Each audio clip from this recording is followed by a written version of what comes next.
এই বিষয়টা শুধু বাংলার সমস্যা নয়, একদিকে বাংলাদেশ বর্ডার, সেটা বিএসএফের দায়িত্ব, বিএসএফ ফেল করছে, ওখান থেকে কিছু খারাপ লোক ঢুকছে, অন্য দিক থেকে ঢুকছে, অন্য স্টেট থেকে এসে ঢুকছে।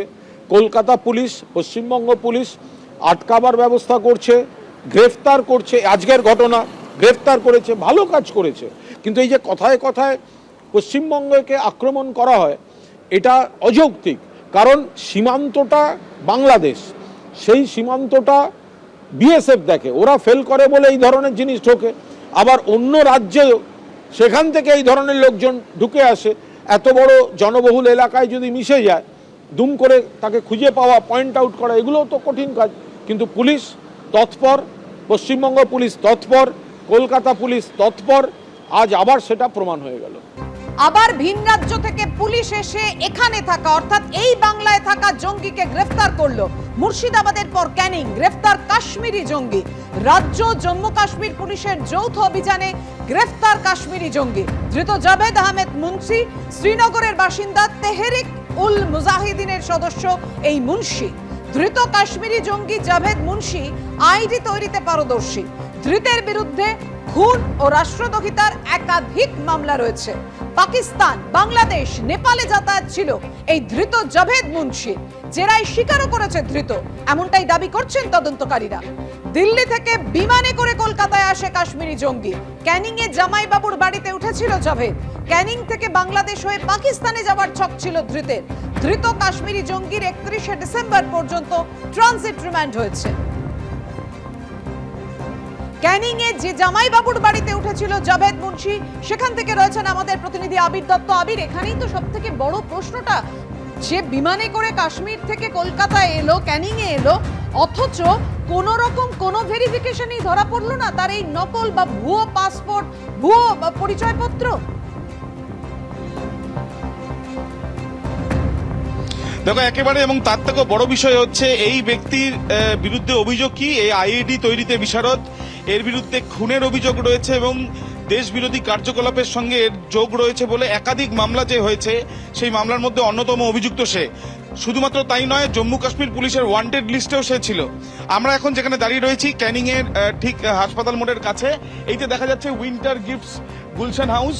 এই হচ্ছে সেই বোর্ড, যে বোর্ড অর্থাৎ যার নাম্বারে রয়েছে, আমি মোবাইল নাম্বার এখানে দেওয়া আছে, সেই ব্যক্তির বাড়িতেই এই কিন্তু যে জঙ্গিকে গ্রেপ্তার করা হয়েছে সে এসেছিল, সে আত্মীয় হয় তার।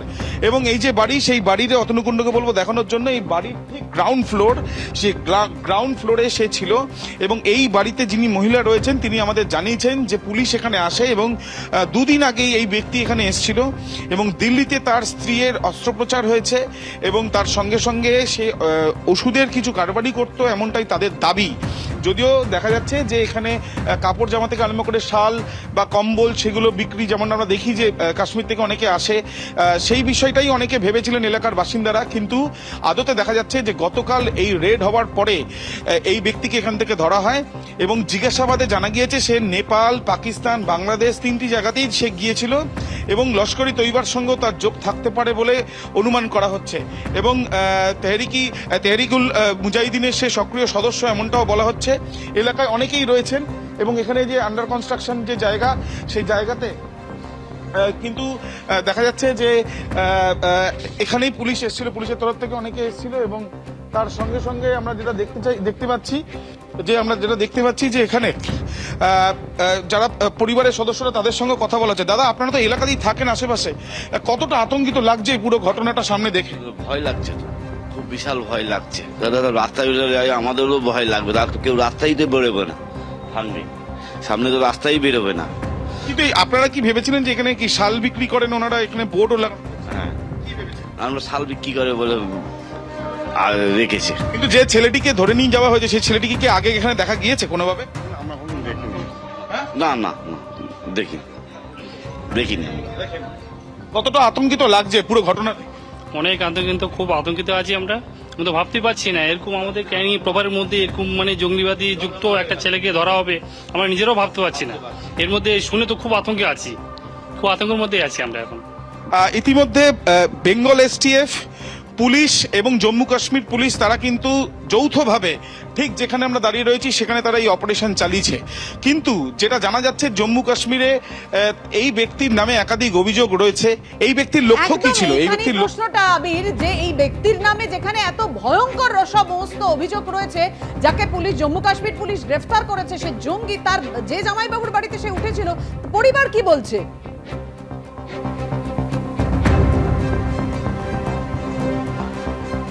দেখো, কিছুক্ষণ আগে আমরা কথা বলেছিলাম পরিবারের সদস্যের সঙ্গে।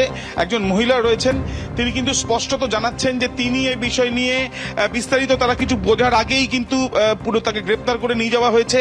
কিন্তু তার দাবি এই যে যুবক যাকে এখান থেকে ধরে নিয়ে যাওয়া হয়েছে, যাকে জঙ্গি সন্দেহে গ্রেপ্তার করা হয়েছে, যে তার সে পাকিস্তানে গিয়েছিল কিনা তারা সেটা জানেন না। তার স্ত্রী ব্রেন টিউমার বা অন্য কোনো শারীরিক অসুস্থতার জন্য তার চিকিৎসা চলছে, তার অপারেশন হয়েছে দিল্লিতে, এবং তারপরেই এই ব্যক্তি এখানে আসে এবং এই ব্যক্তি ওষুধের কারবারি করে, এমনটাও কিন্তু তার পরিবারের সদস্যরা জানাচ্ছেন। এবং এই বাড়িতেই যখন ছিল তখনই পুলিশের তরফ থেকে এই হানা দেওয়া হয় এবং তারপরে পুলিশ তাকে জিজ্ঞাসাবাদ করে, এমনটাই কিন্তু জানা যাচ্ছে। সব মিলিয়ে এই ঘটনার পর এই ব্যক্তি কি একাই এসেছিল না এই ব্যক্তির সঙ্গে আরো কেউ রয়েছে যারা এখানে এসে বা অন্য কোনো জায়গাতে আত্মগোপন করেছে? তদন্ত যত এগোবে ততই বিষয়টা স্পষ্ট হবে। ধন্যবাদ তোমায়।